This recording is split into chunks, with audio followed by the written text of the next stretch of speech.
Hello and welcome to another Demon212 PC review. Today I'm going to be taking a look at AstroDriller3020, and I hope I've pronounced that right because I know people have their own way of saying dates and that, and yeah, if you want to say it, I suppose properly it's 3020, but I say 3020, so there we go.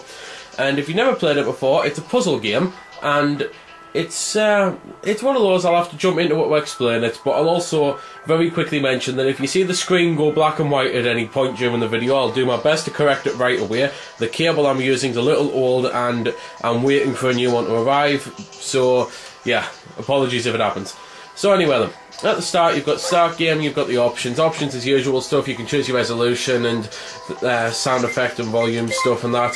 You can then go to profile, which as per usual, going on one and not particularly show much off, because obviously what with being a puzzle game I don't particularly want to spoil anything by showing too much off, but I will of course show the whole layout of the game.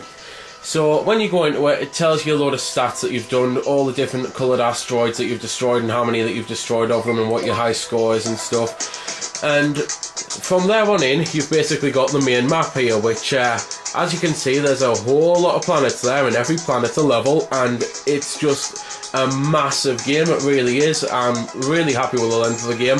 I'm also happy with the difficulty of the game. So before I jump into that though, I might as well jump into what the game actually is.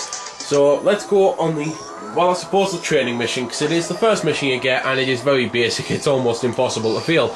The whole point is you've got a driller over there and he drills for asteroids, and you've got to get the asteroids into the bucket, and you get points for doing that. However, it's not that simple. As you might have noticed, I've got lasers coming across the screen, and that's basically because you do actually get more points for grinding off rock, and that's what the lasers do. The lasers grind the rock off until it's pretty much all a crystal or ore or gem or whatever you want to call it, and you get much more points when something like that falls into the bucket. You can speed up the asteroids if you want to by pressing on them. There's some asteroids you have to actually press on to break them because they're too big to go in and they're not specified a colour. They're called grey asteroids, like them over there. And the whole point is, as I say, you click on them, it splits them up, and it's one of those that'll split them into a certain colour. I've not yet had one where it splits it into two different colours. I don't think it's physically possible, but I may be wrong. And you just continue to do your work. You build the lasers. As you can see, I've adapted a pretty simplistic V technique, and I just keep doing that until it breaks the rock off. Of course, I'd usually do it on every single one, but as I'm talking and playing and an angle and that, I'm finding it very difficult to do all, catch every one of them. So anyway, that is the basic point of it. But if every level like this, let's be honest, it'd be a pretty crap game because it'd be too simple and easy. That's why it's a good thing this game has got a hell of a lot more depth in it than you'd think.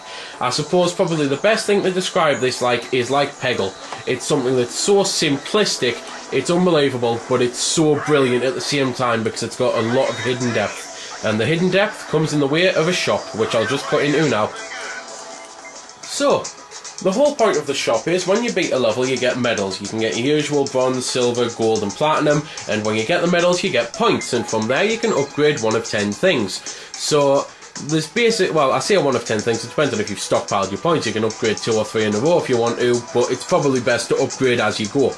You can upgrade things like the total amount of laser lines that you can have on the screen at once, the total amount of time that the lasers stay on for, so the duration, how well the lasers grind rock off the asteroids, how well the asteroids can boost, how long before you can boost them again, how many schmoints, which is, you'll have saw white dots on the last level. I should have mentioned that while I was on it, and I will show them again obviously.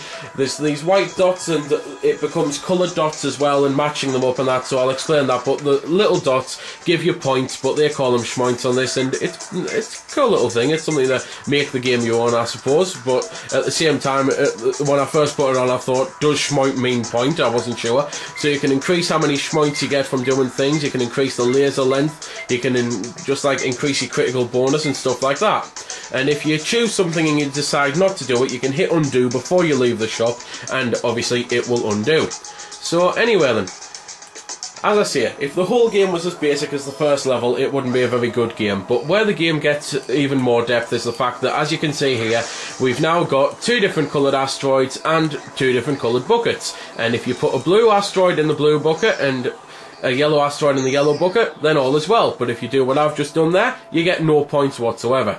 So as you can see, the points was at 0, then an asteroid fell into the right one, and I get some points. So it's one of those you've got to make absolutely sure, and you can never really know when they're going to come, because he goes over and it's just a random thing of they'll just drop automatically. You can obviously see what colour the astronaut is, so you know what colour asteroid he's going to drop, but it's a case of you'll think, oh god, don't drop it here, don't drop it here, don't drop it here, oh why did he drop it there, and you'll be fighting to get it over the other side of the stage. Because on this, again, it's still pretty simple, because it's a bit hard to actually, well, miss a bucket completely. But that's just on this level.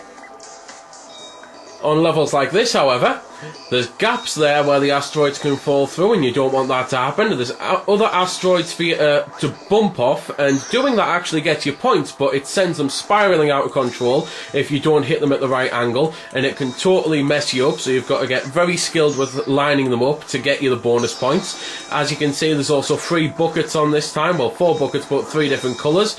So it just gets more and more advanced and harder, and it's just brilliant.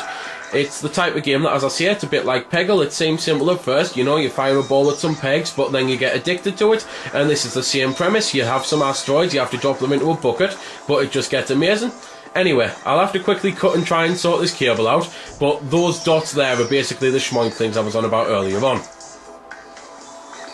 So anyway, hopefully I've got the cable fixed, because I am pretty much on the last part of the review. All I can really do is apologise to you as the viewer, because I know it probably looks shoddy, but there really isn't anything I can do about it, and apologise to the developer, because again, I apologise, I know it looks a bit shoddy having the cable jump, but there's nothing I can do at the moment. I just pray that I can get the new one sorted soon.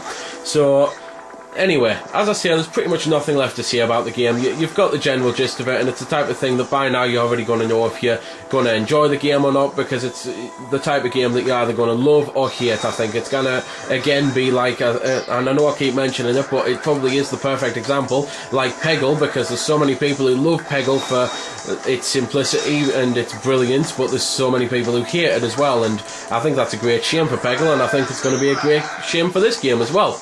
So pretty much the only things I've got left to do is let you listen to a bit of the music, which is really good, at least I think so. And as I again say, those dots were the points, and as you might have already figured out, you get more points if you match the asteroid up to the colour. So for example, there was one level when I had me things levelled up. I know it's probably not applicable now because it'll be different, but I was getting 500 points for every one that I touched. If I got like a blue asteroid touching a yellow one, I'd get 500 points, but then when the blue one touched the blue one, I got 1500 points. So as you can see, a massive difference there.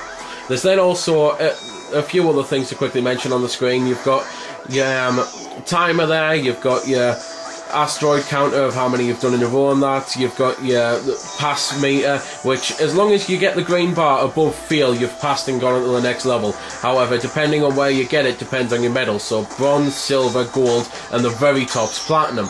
If you've got asteroids on the screen when the timer goes down, which I'll be able to show now, then it goes into sudden death mode and you get 10 seconds to finish up what you're doing. And then simply when you have finished up what you're doing, it'll come up all your stats and that. So anyway, as I say, that was everything I've got left to mention, so I'll finish on the music now.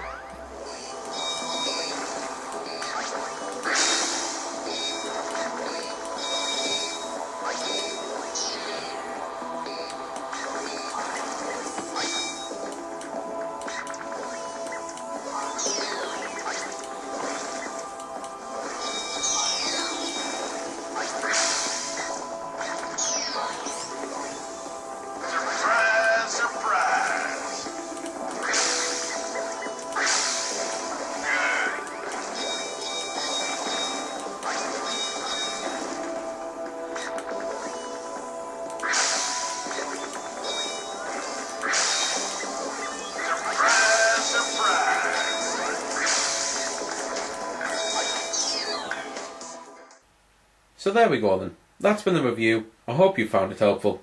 I don't score the games because that's based purely on opinion, so instead I'll leave you to make your own mind up. So until next time, this has been Demon212, signing off.